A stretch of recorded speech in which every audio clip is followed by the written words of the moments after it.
They came from the stars like gods. The Xerelians had conquered planet after planet across the Orion Arm without losing a single battle. Their technology was centuries ahead of any known species. Their warships, sleek, black monsters as large as cities, floated into orbit, and resistance would vanish. No demands, no peace talks, no mercy. If your planet showed strength, they wiped it clean. If you surrendered, they enslaved you. Humanity had watched it all unfold on the outer colonies. First it was Kavos 3, a mining planet. Then Urila, then the twin moons of Solari. Every time, the messages stopped. Every time, the same result. Nothing left. Earth's government did what it always did, argued. Politicians talked about diplomacy. Some hoped the Xerelians would ignore humans if they just stayed quiet. But by the time the 7th colony fell, it was too late. They were coming for Earth. Except Earth had a secret. One warship. One monster hidden from public knowledge. A relic of a dark program called Project Leviathan. It wasn't beautiful or elegant like the Xerelian cruisers. It was a brutal, angular giant, over-engineered and overarmed, built not to intimidate, but to kill. Its name was Vindicator. Its captain was Commander Elias Rourke, a man known more for disobedience than for heroism. Disgraced, forgotten, until now. He sat alone in the command chair, watching the stars stretch like threads in the void, as the Vindicator glided silently past Pluto's orbit. Around him, his crew moved like ghosts, veterans, outcasts, misfits, no press, no medals, just one mission. Stop the Invincible. "Sir," said Lieutenant Saren Vale, her voice cold, clipped, professional. "Xerelian flagship sighted. 25 million kilometers out. Closing." Rourke didn't answer right away. He stared at the display, at the thing that had swallowed worlds. The Jal Turak. Just one of their ships, but larger than anything human minds had dared to dream of. It shimmered in the dark like obsidian, its surface pulsing with light like it was alive. "Bring us out of stealth," Rourke said finally. The crew looked up. "Sir, we'll be exposed." "They need to know," he said, "that this one doesn't roll over." Outside, the Vindicator powered up, its hull lit with red streaks as weapon arrays came online. Power surged through its core, awakening old systems, some of which had never been tested outside simulations. Inside the Xerelian ship, alarms went off. A ship was decloaking nearby, small by their standards, primitive in design, but moving directly toward them. Commander Jarek of the Jal Turak didn't flinch. He didn't need to. There had never been a need to. No species had ever launched a direct attack. "Target it," he ordered lazily. "Eliminate." A sphere of plasma the size of a house blasted from the Jal Turak's main gun. It traveled at a fraction of light speed, and when it hit, it should have shattered any human ship. But the Vindicator didn't break. Its shields flared bright and held. The bridge shook, lights flickering, but the hull remained intact. "They're scanning us," Saren said. "They're confused." Rourke smiled. "Good." He turned to the weapons officer. "Fire." The Vindicator unleashed everything. Missiles with smart warheads spiraled out in all directions. Railguns fired slugs at such velocity they glowed like comets. A beam of concentrated ion energy cut across space, lancing the Jal Turak's forward array. For the first time in their campaign of destruction, the Xerelians saw something bleed. On the Jal Turak, chaos erupted. "Shields failing," a technician screamed in their native tongue. "They're using adaptive targeting. How?" Jarek stood in disbelief. "Impossible. They're humans." "Yes, sir," the tech replied, trembling. "And they just disabled our targeting grid." Back on the Vindicator, Rourke leaned forward, eyes locked on the screen. That was your first mistake, he muttered, thinking we'd go down easy. He stood, voice rising. Get ready. We're not stopping till they know what humanity really is. No longer the prey, no longer afraid. Now, they were the storm. Silence didn't exist in space, but inside the Vindicator, it felt like the entire crew held their breath as the Jalturak reeled from the surprise attack. Direct hits on their forward array, communications bay, and external shield nodes, Lieutenant Sarenvale reported, her voice sharp but laced with awe. They're wounded, sir. Bleeding power. Commander Rourke didn't blink. Don't let up. They're still alive. The Vindicator pivoted hard, the artificial gravity groaning as inertia dampeners struggled to adjust. Another volley of railgun slugs screamed across space, trailing streaks of white-blue light. Missiles split off, dodging plasma bursts from the alien ship as they homed in on vulnerable subsystems. On the Zarelian bridge, Commander Jarek clutched the edge of his command platform, his clawed hands trembling. Not from fear, but rage. Never had a species landed a meaningful hit on a Zarelian vessel. Never. How is this possible? He snarled. We've studied their technology for years. They're decades behind us. Unknown modifications, his lieutenant hissed. This vessel, it's not standard human design. They've hidden it from all known records. Jarek's voice dropped to a growl. Then destroy it. I want its wreckage studied and every name aboard remembered. The Jalturak's belly opened like a beast, unhinging its jaw, revealing a rotating cannon the size of a city block. From within, energy began to gather. Crimson, pulsing, unstable. Back on the Vindicator, sensors screamed warnings. Energy surge, shouted Chief Engineer Ramirez from below deck, patched in via comms. Bigger than anything we've seen. If that hits us, it's over.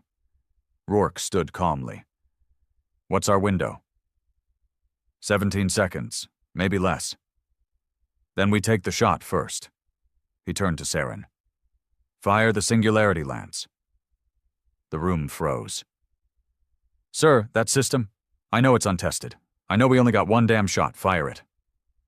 Saren hesitated, then slammed her palm onto the activation panel. Deep in the core of the Vindicator, coils hummed with ancient energy. Developed under black-budget projects no one dared speak of, the Singularity Lance wasn't a beam or a missile.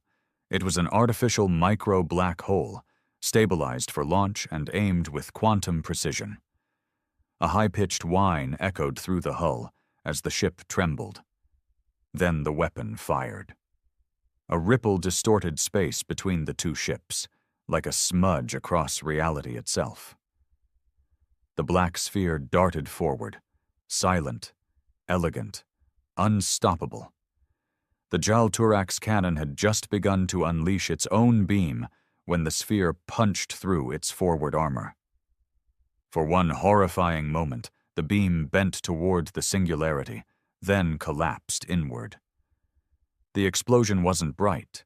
It was quiet, like the universe holding its breath.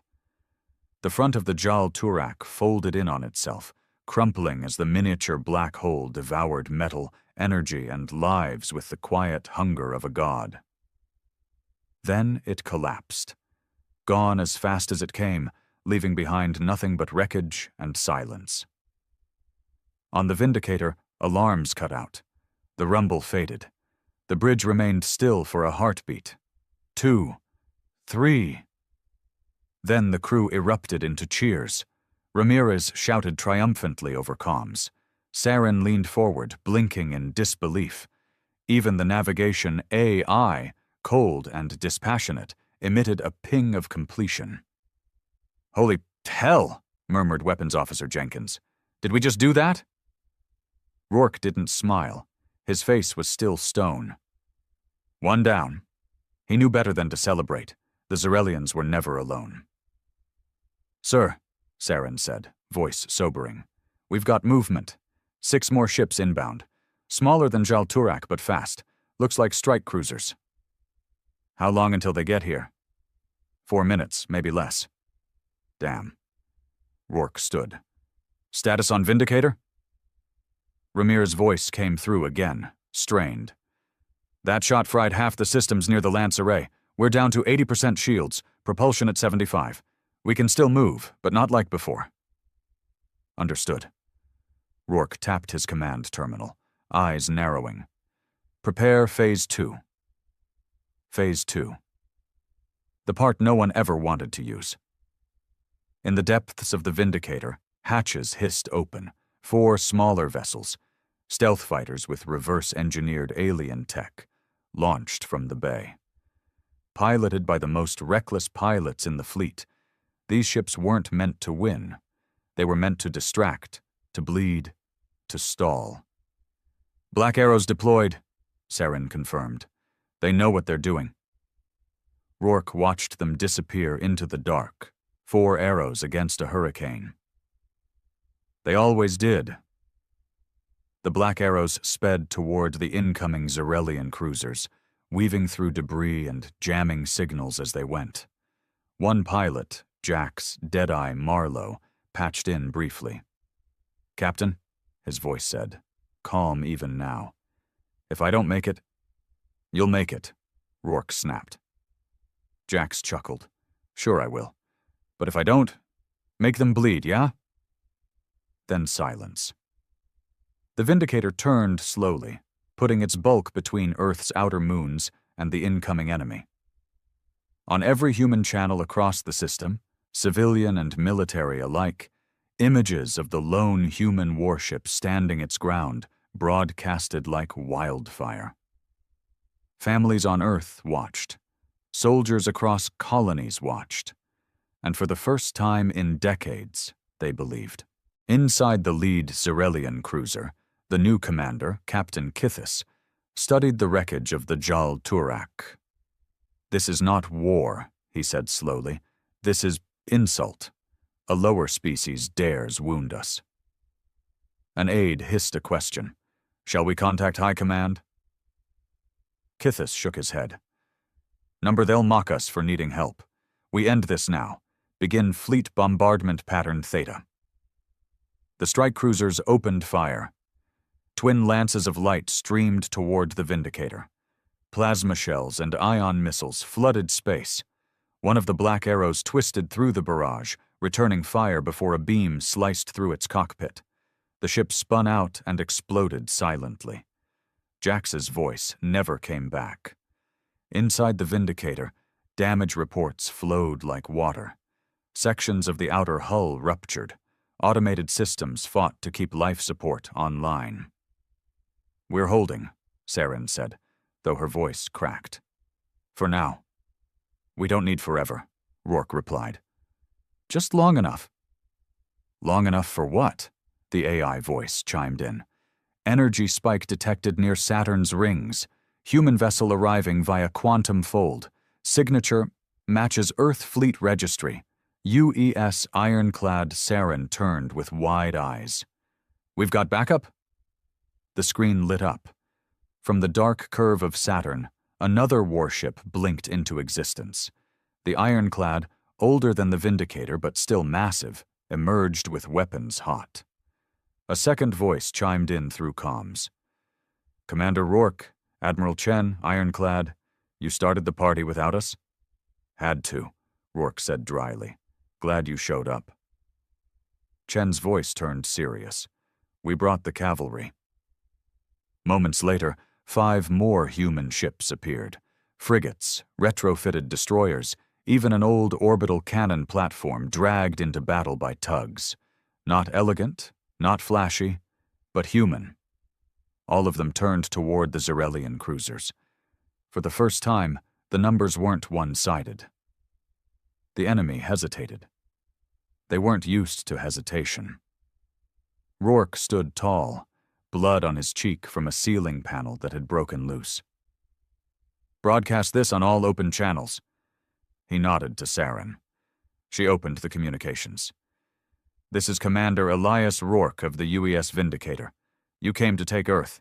You thought we'd run, like the others. His voice sharpened, biting. But we're not like the others. We're not prey. We're not afraid. And we're not alone anymore. On 1,000 screens, across 1,000 ships, across every moon and outpost still holding out, humans watched one man stand against the monsters that tore across the stars. "You wanted Earth?" Rourke said. "Then come and take it." The first Zarelian cruiser didn't die easy. Even with the Vindicator and Ironclad firing in sync, even with plasma streaming across space and railgun slugs chewing through its hull, the enemy ship fought like a cornered animal. Its shields flared a sickly green, absorbing blast after blast, while its counterfire scorched the void. It clipped one of the human frigates, tearing its engines apart in a blinding burst. "Frigate Doyle down," Saren said, her voice strained, watching the explosion unfold across the tactical display. "No life signs. It's gone." Commander Rourke didn't flinch, but something in his eyes darkened. "Log the names. Every last one." The bridge lights flickered. More damage. Somewhere beneath the command deck, automated fire suppression hissed to life. A low rumble vibrated through the floor as the Ironclad launched a barrage of kinetic lances. "They're breaking formation," Jenkins called from weapons. "We've cracked their lead cruiser. Its command signals are scattered." "Good," Rourke growled. "Push in. No survivors." He wasn't fighting for some grand Federation ideal, not for medals, not even revenge. He was fighting because Earth needed to remember what it meant to stand, to bleed and bite back. Captain Kithis of the Zarelian fleet watched his screens with narrowing eyes.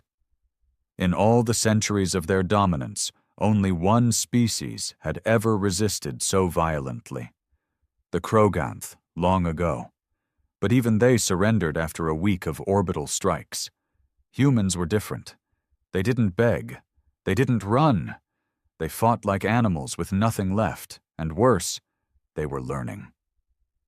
"Sir," his tactical officer said, antennae twitching nervously.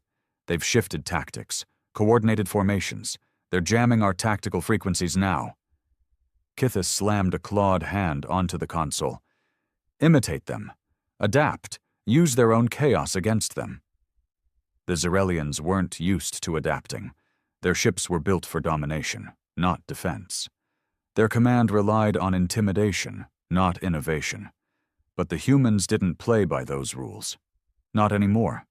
In the engine bay of the Vindicator, Chief Engineer Ramirez crawled through a mess of sparking wires and venting coolant. He didn't have time to call a team. Didn't need one. He just needed 30 more seconds. The Singularity shot earlier had fried half their backup systems, and if he didn't bypass the fusion capacitor now, they'd lose propulsion. "Come on, you metal bitch," he muttered, fingers moving fast. Behind him, a warning light blinked red. Coolant pressure exceeding safe limits. I see it," he hissed. "One more seal, one more fuse." Then a snap hiss as the final connection locked in. The room groaned, then steadied. "Bridge, this is Ramirez," he said through gritted teeth. "Engines are green, barely.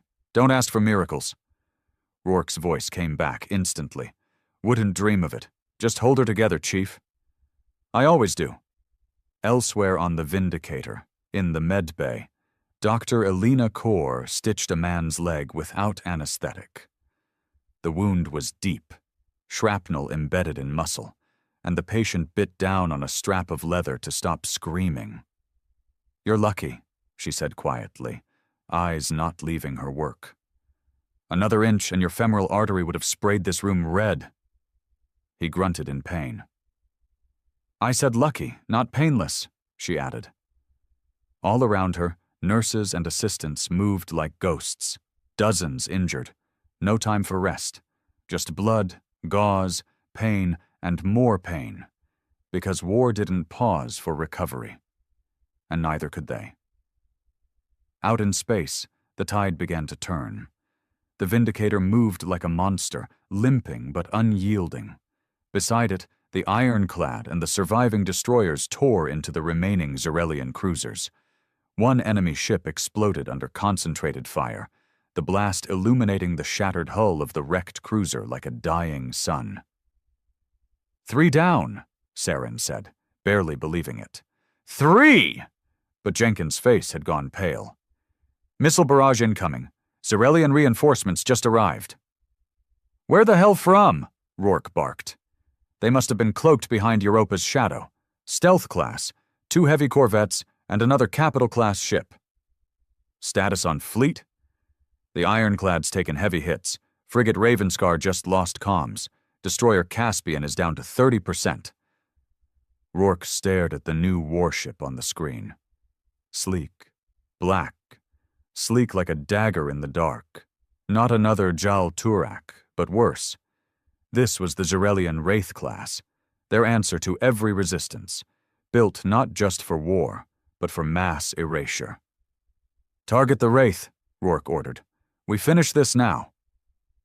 Jenkins shook his head. "Sir, we don't have the firepower. Not anymore." Saren stepped closer. "But we might have something else." Rourke raised an eyebrow. "What are you thinking?" She glanced at the nav AI. "The Vindicator still has jump capability, doesn't it?" "Emergency quantum jump, yeah," he said slowly. "Short range only, risky. Can fry the core if we're not aligned right. But if we jumped inside the Wraith's shield radius?" The room went quiet. "That's insane," Jenkins muttered. "We'd be torn apart." "Not if we time it right," Saren replied. "We jump in close enough that their tracking systems can't react. We unload everything we've got point blank. The Wraith's defenses are made for long range." Rourke considered it. It was suicide, but it was also the only shot they had. And humanity had always made its mark through madness. The Wraith-class ship loomed ahead, unbothered by the chaos. It moved like it had already won, like it always won. Kithis watched from within, already drafting the report to High Command. He'd record the initial failure of the Jal Turak as a tactical anomaly, the resistance by the humans, expected but ultimately futile. Then something pinged on their sensors. Human ship, jumping, but not away. Toward us? Kithis stood. "What are they?" And then the Vindicator tore into real space inside the Wraith's shield envelope.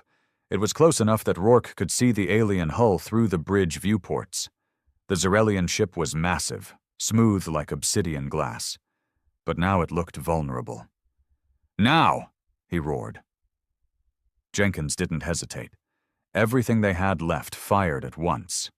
Cluster torpedoes drilled into the Wraith's hull, splitting open like flower petals of flame. Rail slugs dug into its core. The final barrage of ion beams overloaded its reactors. From the medbay to engineering, from the bridge to the last hangar bay, the Vindicator groaned and screamed under the recoil. The Wraith didn't explode right away. It cracked, lines of light breaking through its surface, splitting it open like an egg. Then it detonated in total silence, consumed by fire and vacuum. The Vindicator was hurled backward, shields buckling, power flickering. But it held. Against every expectation, against every law of war and probability, it held. 20 minutes later, the field was still. The enemy ships gone, the Zarelians defeated for the first time in their history. The price had been unbearable. Only 2 human ships remained operational. Hundreds dead, thousands wounded. But Earth was safe. Rourke sat in his command chair, blood drying on his temple, eyes staring at the stars. Saren approached quietly. "They're retreating. No more pings, no signs of tracking." He nodded slowly. "Good." She glanced at the screen. "We'll be in history books, you know. You especially." He snorted. "Let them write what they want. We didn't do this for stories." "No," she said. "We did it because no one else would." In the distance, the shattered rings of Saturn glittered. Humanity had sent one ship, one relic of a forgotten war, and it had stood. The stars didn't care about victory. They shone the same over wreckage as they did over triumph. 2 days after the battle near Saturn, the Vindicator floated in silence, patched and limping back toward Earth orbit. Its hull was scorched black in long streaks, parts of its outer frame missing entirely. Only half the lights on the bridge worked. A soft flicker of emergency orange cast long shadows on the walls. Commander Rourke stood alone, watching Earth grow larger on the central screen. Below him, a rising sea of blue and green. His home, his species, unaware, mostly, of how close they'd come to extinction. Saren Vale entered quietly behind him. She moved slower now. Her ribs were still healing from when an impact threw her against a bulkhead. But she hadn't stopped working since the fight. "You should rest," she said gently. "Medbay cleared out half its beds for the new arrivals. You're overdue." Rourke didn't look at her. "I don't rest. Not yet." Saren stepped beside him, arms folded. "Then at least eat. You've had nothing since the black arrows fell." He turned at that, face unreadable. "They bought us the time we needed. We'll honor them properly, after the debrief." There was a long silence. Finally, Saren asked, "Do you think this is it? The end?" "No," Rourke replied. "It's just the beginning." On the surface of Earth, panic met celebration.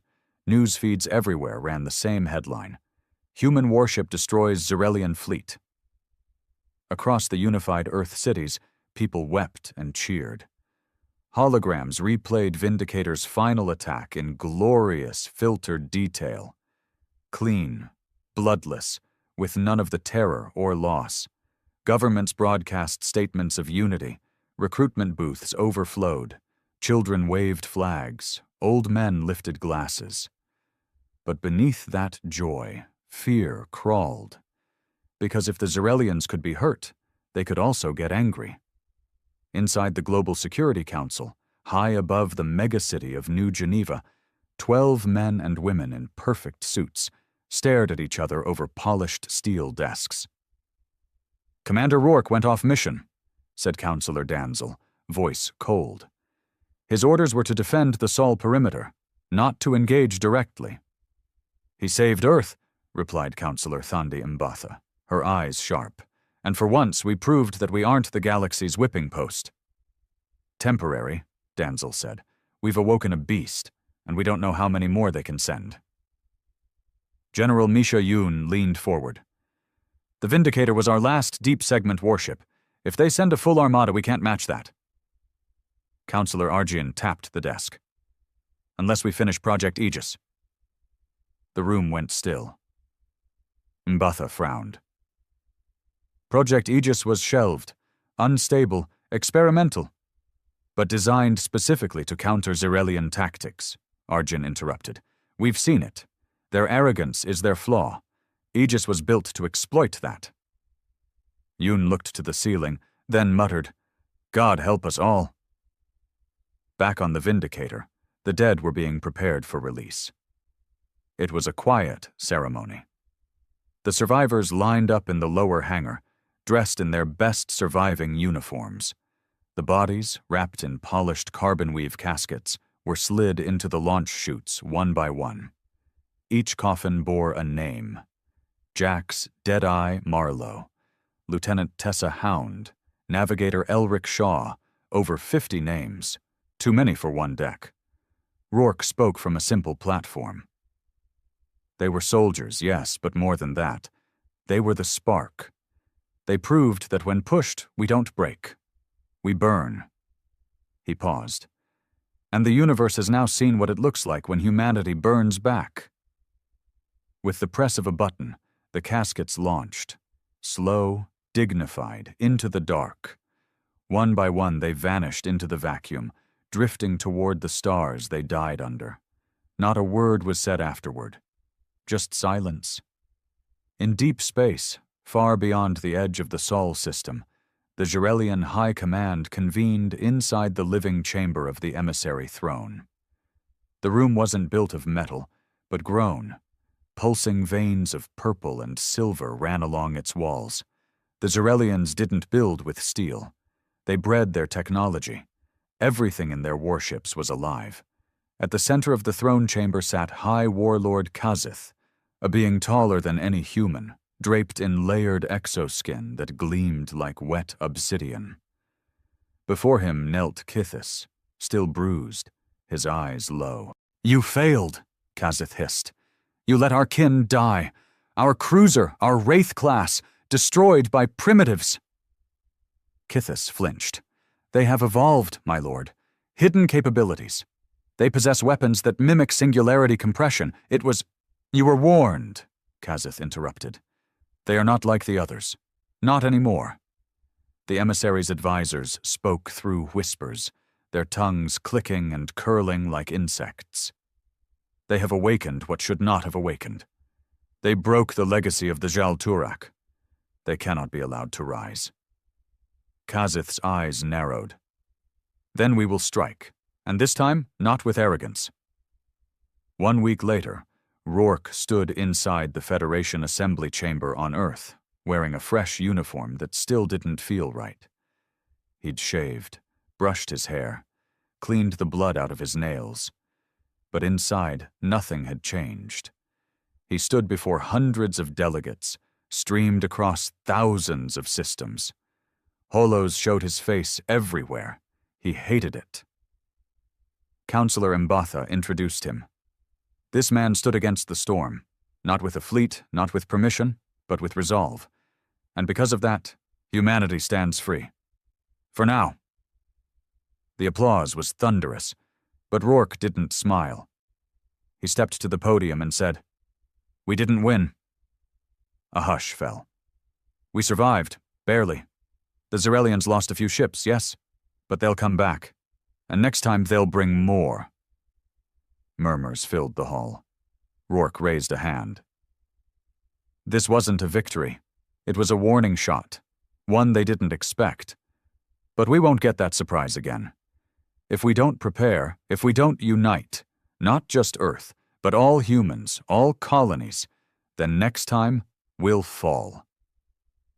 He let the silence drag. And this time, there won't be anything left to crawl back from. That night, in a private hangar beneath New Geneva, Rourke was taken to a hidden chamber, a dark room, cold. Inside, on a raised platform, rested a ship. Not like the Vindicator, smaller, sleeker, sleek like death. "This," said Admiral Chen, who had flown in personally, "is Aegis I, the first of its kind." Rourke circled the ship slowly. No visible weapons. They're internalized. No crew pods. It doesn't need many. Rourke looked at him. "You want me to fly it?" "We want you to lead the squadron." Saren Vale stepped out from behind the ship. "Already signed up," she said with a slight smile. Rourke blinked. Someone's got to keep you alive." He shook his head slowly. "So this is it." Chen nodded.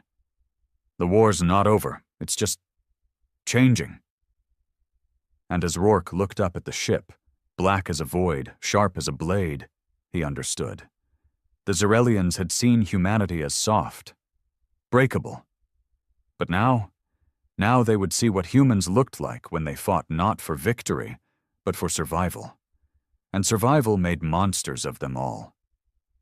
The stars above Mars were quieter than those around Earth. Maybe it was the distance. Maybe it was psychological.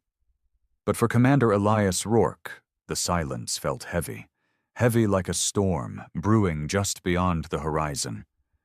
He stood on the outer deck of Aegis Station, orbiting the red planet like a predator waiting to pounce. Below him, Mars glowed like a scarred ember, dotted with abandoned colonies, half-finished mining grids, and underground labs too dangerous to place on Earth. This place didn't appear in official records. Not anymore. "Aegis Squadron is ready," said Saren Vale, stepping beside him. Her uniform bore no insignia now, just the black and silver of Project Aegis. Unofficial, unsanctioned, pure shadow warfare. 5 ships total? Rourke asked. 6, she corrected. One of the prototypes passed core stabilization yesterday. Call sign Phantom 6. He nodded. Still no word from command? Nope, but they know. They always know. That was the thing about shadow wars. Officially, they didn't exist. So if Aegis 1 exploded in deep space, or its pilots were captured, there would be no rescue, no funeral, no names on any walls. Just silence. In the dark bay of Hangar 13, the Aegis fighters gleamed like obsidian daggers. Smaller than the Vindicator's old crafts, but 10 times more advanced. Each one had a quantum folding core, a neural link cockpit, and adaptive armor that shifted like skin in response to damage. They weren't built to survive long engagements. They were built to end fights before they began. As Rourke entered his ship, Phantom 1, the cockpit hissed closed. Lights blinked on in perfect sequence. The ship's AI came online, a soft female voice with no emotion. Neural sync initializing. Stand by, Commander Rourke. The link hit his spine like cold electricity. His vision doubled, then focused. Suddenly he could feel the ship, its balance, its sensors, even its tiny vibrations. It wasn't flying a ship. It was becoming it. Squadron, check in, he said aloud, though he didn't need to. The neural net let them all feel each other's presence now. Phantom 2, green, Saren responded. 3 ready. 4, locked in. 5 and 6, online. Copy that, Rourke said. Initiating launch. The hangar opened to a massive tunnel carved into the Martian rock. As Rourke fired the thrusters, the Phantom screamed forward, light bending around its hull, then burst into the black void. One by one, the others followed. Aegis Squadron had launched. The mission was simple, on paper. Intercept and investigate a Zarelian recon vessel spotted just outside Jupiter's orbit. But nothing about this war had ever been simple. As they approached the coordinates, the tension in the neural net grew. Enemy vessel detected. The AI reported. Class unknown. Not matching any recorded Zarelian hull signatures. Visuals, Rourke ordered. The screen showed a long, dark mass, floating silently, with no lights, no heat, no visible weapons. What the hell is that? Saren muttered. Rourke frowned. Scan it. The scan came back. Wrong. It wasn't just Zarelian tech. It had human signatures buried in the energy spectrum. Run that again, Rourke said, now leaning forward. The AI repeated it. Still the same. There's Terran alloy embedded in its outer shell, said Phantom 4, and an energy pulse that matches old Earth stealth beacons. Wait, Saren whispered. Is that one of ours? Before anyone could respond, the object lit up, not with weapons, but with holographic data. A projection spilled into space, expanding like a flower of blue light. Dozens of symbols floated in the void, Zarelian runes mixed with human numerics. Then the message began. A voice, half human, half synthetic. If you're seeing this, it means I failed. My name was Commander Hallen Price, formerly of UES Harbinger. I was taken, broken, rewired. The voice shook, glitching every few seconds. The Zarelians, they aren't what we think. They don't conquer for expansion. They conquer to contain. Humanity, our kind, isn't evolving. We're becoming something they fear, something old, something they saw before. The light dimmed, the signal distorted. They're not invading Earth. They're trying to stop it from waking up. The thing beneath the Pacific Trench. We called it Project Worm. They call it Devourer. Then silence. Rourke sat frozen. Project Worm? Saren broke the tension. What the hell did he mean, wake up? I don't know, Rourke whispered, but we need to find out. Back at Aegis Station, chaos erupted. The message spread faster than command could contain it. Within hours, black-site captains across the Sol system requested clarification. Old clearance levels were reactivated. The name Project Worm resurfaced from decommissioned archives. No one admitted it existed, but everyone knew it did. In a sealed chamber beneath the ocean floor, guarded by 10 layers of kinetic shielding and 3 orbital satellites, it waited. Not a weapon, not a base, a living thing. Something that had been there before humans were even born. And Earth had buried it. Admiral Chen appeared on the secure comm screen inside Rourke's debrief room. His face looked older, tired. "You weren't supposed to find that," he said. "But it's real, isn't it?" Rourke replied. Chen didn't deny it. "We discovered it in 2081, he said slowly. "A biomechanical structure embedded beneath the Pacific Plate. We thought it was dormant, but it wasn't. It pulses once every few decades, like it's breathing." "Why hide it?" "Because it changed people. Anyone who got near it, engineers, scientists, they started dreaming of shapes that don't exist, speaking languages that don't translate, and it didn't stop there." He leaned in. "The Zarelians knew. They've seen this before, on other worlds, dead worlds. So they kill off species before it activates? Yes. That's why they conquer, not for empire, but out of fear." Saren whispered, "Then they're not just enemies. They're terrified." Rourke's mind spun. All this time they'd thought humanity was the underdog, the stubborn insect beneath the boot. But what if humanity wasn't small? What if it was something cosmic, something unfinished? And what if finishing meant the end of everything? That night, Rourke sat in his private quarters aboard Aegis Station, staring at the blue glow of Earth in the distance. Not with awe, but with unease. If what Price said was true, then everything was backwards. The Zarelians weren't monsters. They were survivors. They'd seen what happened when something like Project Worm woke up. Rourke didn't know what it was, but it was beneath their feet. And it was breathing. The descent began in total silence. Aegis transport Obsidian drifted over the pitch-black waters of the Pacific Ocean, its cloaked frame invisible even to the satellites it passed. Aboard, Rourke stood with Saren and the rest of the Aegis team, all wearing full sub-pressure suits reinforced with neural interfaces and micro-shock insulation. Beneath them was the Pacific Trench, the deepest place on Earth. A place even light had abandoned. And far below, embedded in a fissure that shouldn't exist on any tectonic map, was the object known only to a few as Project Worm. "Reading full seal integrity," Saren said, checking her wrist console as the ship started submersion. "Pressure stabilizers at 100%. "Let's hope it stays that way," murmured Rourke.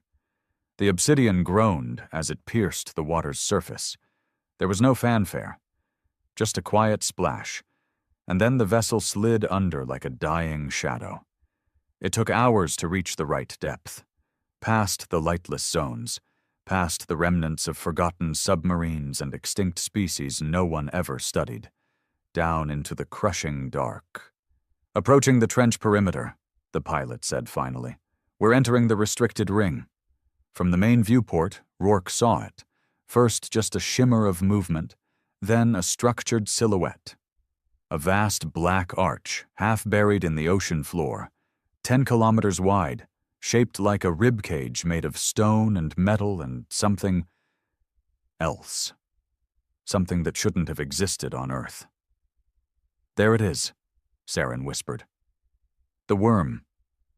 Inside the trench facility, codename Echo Black, the air smelled like filtered rot.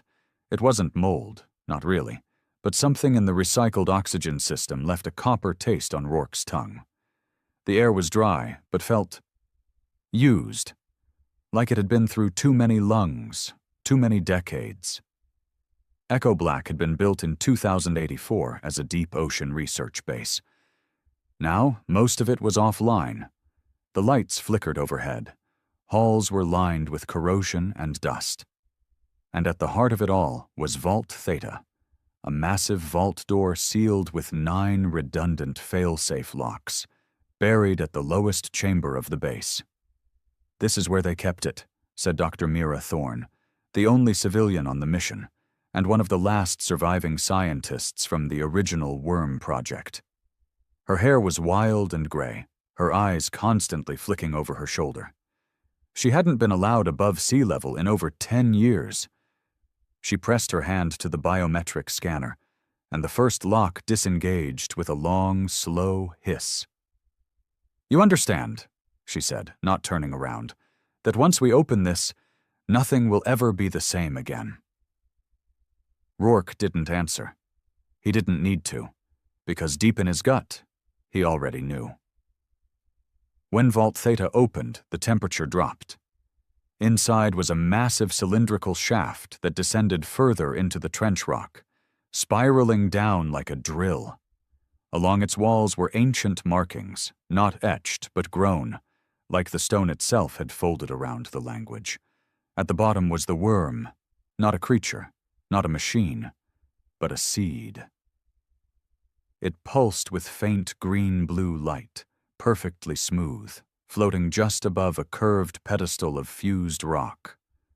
Around it, faint trails of energy hovered like dust in moonlight. "No one knows what it's made of," Mira whispered. "Our scans can't penetrate the shell. Radiation levels fluctuate but never breach safety levels. It doesn't respond to physical contact." "So how do we know it's alive?" Saren asked. Mira looked at her. "Because it dreams." She led them to the adjacent monitoring room. Old screens buzzed with broken feeds. One, however, still worked, showing a 3D model of brainwave patterns. "They're not ours," Mira said. "Not even human. But every few days it emits these waves. They resemble REM cycles. Sometimes the waves change frequencies as if responding to proximity." "Responding to what?" Rourke asked. "To us," she whispered. "To humans." Hours passed as the team scanned and studied the seed. The obsidian remained on standby above, tethered to Echo Black by a data umbilical. Rourke stood near the chamber, staring at the pulsing core. His neural link buzzed softly. Then something else happened. He felt a pull. Not physical. Not in the room. Inside his head. He blinked. For a split second, the world went black. And then he saw something else entirely. A world on fire. Not Earth. Somewhere else. Alien structures burning. Zerelians running. Not fighting. Fleeing. And from the sky descended something vast. Too vast to comprehend. A coiling shape made of both machine and biology, with hundreds of eyes. No face, just mouths. Mouths that whispered names. Human names. Rourke snapped back, gasping, hand on his chest. "Commander?" Saren called, catching him. "I saw something," he said. "What did you see?" "Something the Zerelians fear." He looked down at the seed. It pulsed again, slightly brighter this time. "It's not just dreaming," he whispered. "It's watching." Meanwhile, across the system, the Zerelian fleet stirred. High Warlord Kazith stood in the central chamber of the Ziggurath Prime, flanked by 10 elite mind scribes. A map of Earth's solar system shimmered before them. Red symbols blinked along the outer ring. A single white dot pulsed inside Earth's perimeter. "The seed is active," one scribe said. "The humans have breached the chamber." Kazith's mandibles clicked together slowly. "Then we strike now." "Their world will burn," said another. Kazith raised a claw. "Number not yet. We cannot let them bond with it. If the seed links to human neural architecture, if it chooses one of them—" He didn't finish the thought, because the only thing worse than the seed waking up was it choosing. The Devourer wasn't a weapon. It was a gate. a gate to something behind reality. And once, long ago, the Zarelians had watched another species walk through that gate and never come back. Back in Vault Theta, Mira stared at Rourke as he recounted what he saw. "It's trying to communicate," she said. "It's never done that before." "Because it never had the right person," Saren replied, her gaze locked on Rourke. He frowned. "What do you mean?" "You linked with it, even if just for a moment. You saw its memory, its warning. No one else has." Mira was already scanning his vitals. "His brainwaves. Look at this. They match the outer layer of the seed's pulses. It's resonating with him." "So now what?" Rourke asked. "I'm some kind of messenger?" "No," Mira said. "You're something worse." She walked to the window, staring at the glowing core of the seed. "If it chooses you, if it opens, you won't be human anymore." That night, as the others slept in shifts, Rourke stayed in the observation chamber, watching the seed pulse slowly. Calm, almost peaceful. He placed his hand on the glass. "I'm not afraid of you," he muttered. As if in answer, the seed pulsed once more, then again, then faster. Lights flickered throughout the station, alarms triggered. An object was descending from orbit, a Zarelian stealth pod, small, fast, and designed to pierce ocean depths. Inside were 5 elite infiltrators, coming for the seed, coming for Rourke. Echo Black was never designed to be defended. It was built in secrecy, meant to observe, not to withstand a direct assault. And yet, as the alarms blared and red emergency lights flickered down the long, rusted corridors, the men and women stationed within felt the crushing weight of war pressing through the ocean above them. "Unidentified object breaching the trench wall," Saren called, her voice sharp over the comms. "ETA, 3 minutes." Rourke stood in the command center, one hand gripping the console, the other clenched tightly at his side. "Can we stop it?" "Negative," said the AI. "Object is heavily shielded. Fast. It's riding the current straight to the access shaft." He didn't need a full scan to know what it was. Zarelian infiltrators. They weren't soldiers. They were assassins, designed for a single purpose: eliminate threats to the greater galactic order. This time, that threat was him. Dr. Mira Thorne ran her fingers across the seed's chamber glass, watching its glow intensify. "It knows," she whispered. "It feels them coming." The seed pulsed rapidly now, the once slow, dreamy thrum now pounding like a second heartbeat. "It's afraid," she said. Saren looked up. "Of what?" "Of being destroyed," Mira replied, her voice trembling. "Of being silenced again." Then she turned to face Rourke as he entered the chamber. "You need to leave," she said. "I'm not leaving it." "This isn't about the seed anymore," she said, eyes wide. "This is about you. You're not the same as before." Rourke paused. He'd felt it too. The last time he touched the glass, it hadn't just shown him visions. It had stayed with him. There was a hum beneath his skin now, a silent thrum in the back of his skull, like a distant signal waiting for a reply. Saren stepped in behind him. "The enemy's going to breach in less than 2 minutes. Whatever you're planning to do, Rourke, do it fast." He stepped forward to the glass again. He didn't touch it this time.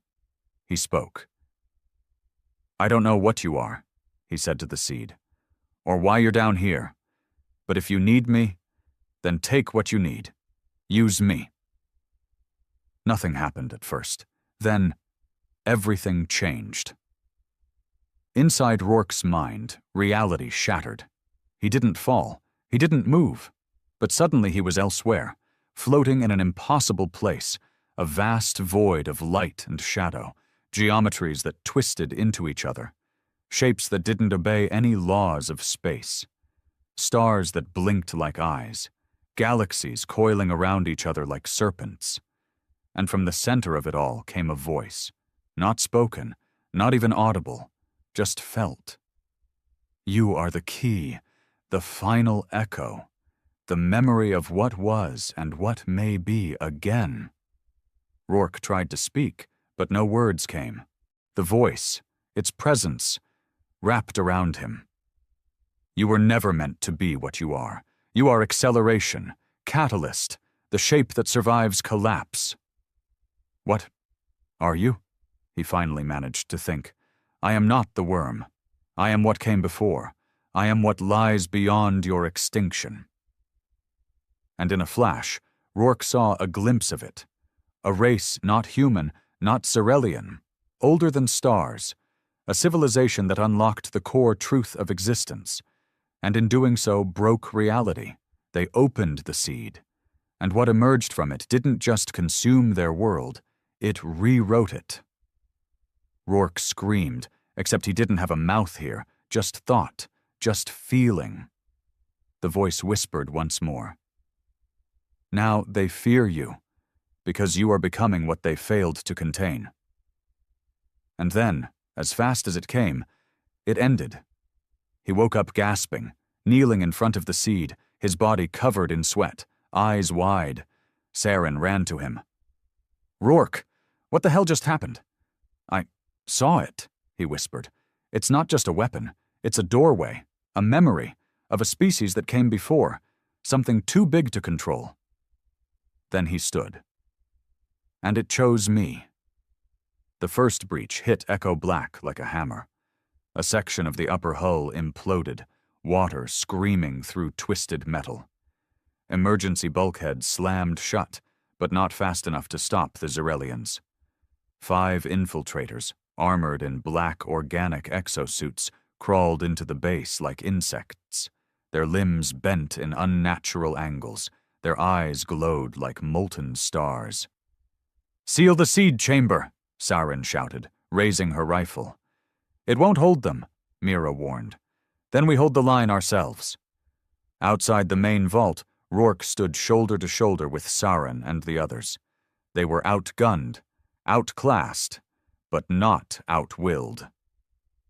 Here they come, shouted one of the security officers. The hallway exploded into chaos. The Zerelians moved like bladed wind, fast, surgical.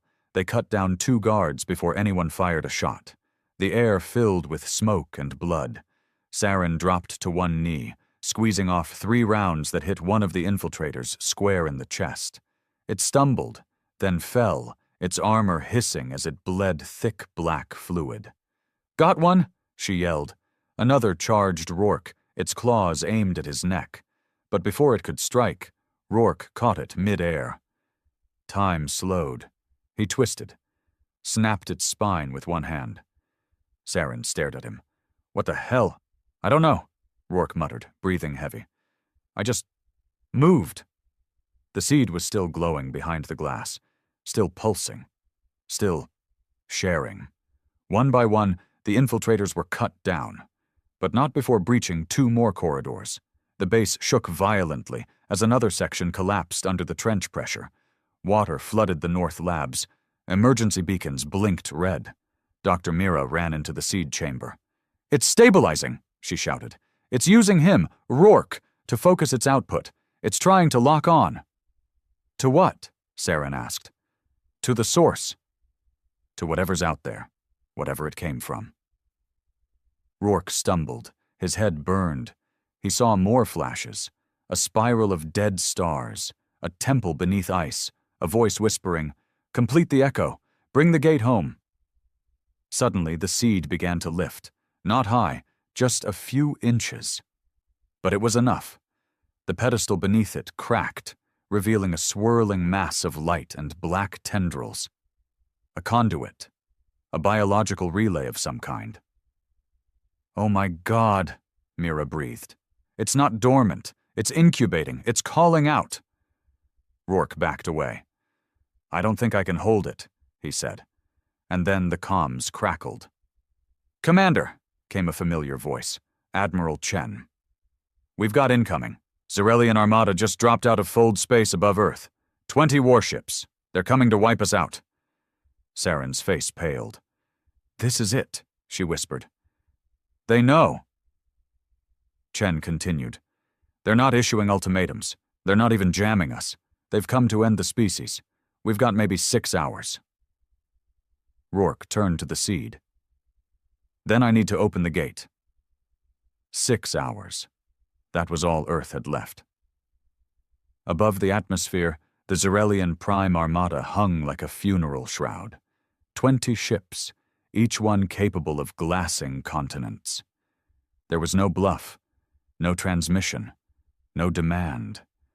They weren't here to negotiate. They were here to erase a threat before it could evolve any further. Inside the fractured walls of Echo Black, 3 miles beneath the Pacific Trench, Commander Elias Rourke stared at the seed, its glow now a full bloom of swirling green and black light. It no longer pulsed slowly. It vibrated like a heart pounding in a body ready to awaken. Status? He asked, voice low. Dr. Mira Thorne, her face pale under emergency lighting, looked up from her console. The seed has breached every sensor threshold. Its core temperature is rising, but it's not melting. It's changing. Changing into what? Asked Saren Vale, her weapon still slung across her chest, eyes flicking between the chamber and the collapsed corridors behind them. Mira hesitated. I don't think it's a weapon anymore. I think it's a bridge. To what? To something not from here. Not from now. Rourke didn't ask how she knew. He already felt it in his bones, a pull, not toward the seed, but through it. As if his consciousness was tethered to something waiting behind a thin veil, straining to step through. He hadn't slept since the link began, but he didn't need sleep anymore. He didn't feel hunger, didn't feel cold. The seed had changed him. He wasn't sure if he was still entirely human, but he was sure of one thing. He was the only one who could open it. In orbit, Admiral Chen stood aboard the Ironclad II, watching the Jarelian formation through the main screen. His hands were clasped tightly behind his back. His face held no emotion. Any word from Rourke? A lieutenant asked. No, Chen replied. Do we engage? Chen looked at the tactical readout. Earth's remaining defenses were pitiful. Even after upgrades, Earth's orbital grid and fleet were like slingshots facing tanks. He said nothing for a long time. Then, we hold. Until the end. Back in Echo Black, the tremors grew worse. The trench was beginning to collapse under its own seismic stress. Whether from the seed's energy surge or the destruction above, the base wouldn't survive much longer. Saren gripped Rourke's shoulder. We have to go. Now you can't do anything else here. I have to, Rourke replied. His voice didn't sound like his own anymore.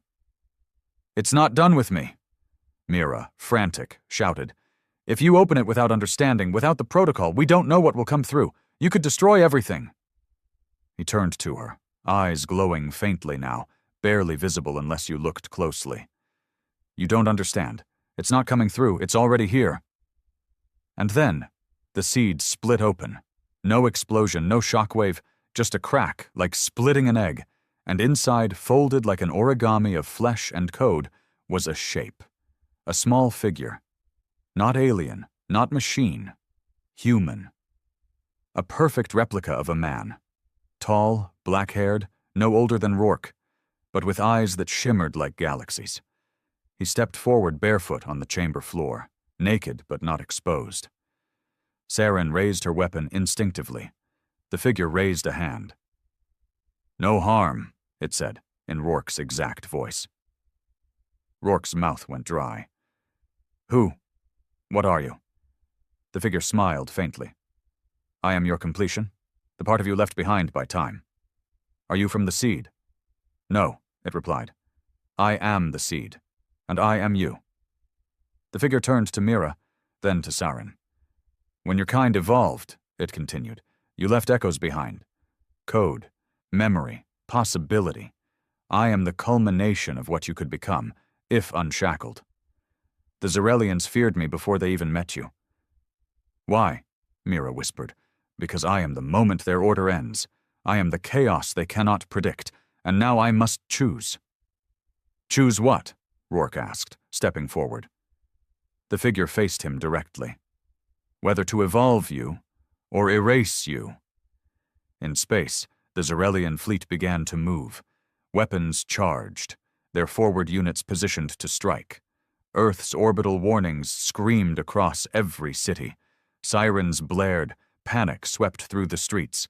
But in that chaos, something new appeared. A signal. One single pulse, beamed from the trench up through layers of water, rock, and atmosphere. It was not human. It was not Zarelian. It was other. Every ship in orbit paused. Sensors scrambled. AI systems glitched. And then, one by one, Zarelian ships shut down. Not by attack. Not by hacking. They simply stopped moving, like they were frozen in time. Rourke stood before the figure. His hand trembled. What did you do? I made a decision, it replied. Your species is not ready, but you are on the path. Then, we're not dying? The figure turned to him one last time. You survived the test, but you must never seek to open the other gates. What gates? There are many, across stars, across time, and one by one they will call to you.